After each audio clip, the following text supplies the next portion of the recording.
শস্য ইলিশ recipe, let's go. আসসালামু আলাইকুম। প্রথমে নিয়ে নিলাম কয়েকটা ইলিশ মাছ, তারপরে কুটা বাছা করব।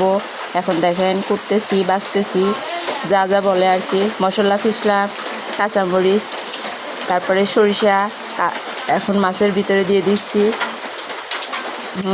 দিয়ে এটা মাখাই নেব মশলাপাতি দিয়ে।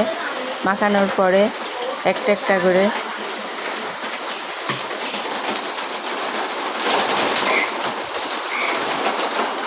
এগুলো পাটায় বাটলাম, পাটায় বেটে সুন্দর করে দিছি। প্রথমে এই তো এখন দিয়ে দিলাম, আস্তে আস্তে সবগুলো দিয়ে দিচ্ছি।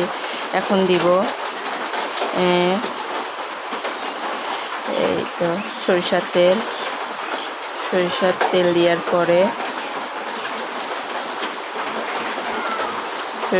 দেওয়ার পরে দিয়ে দেবে এখানে নুন পরিমাণ মতো।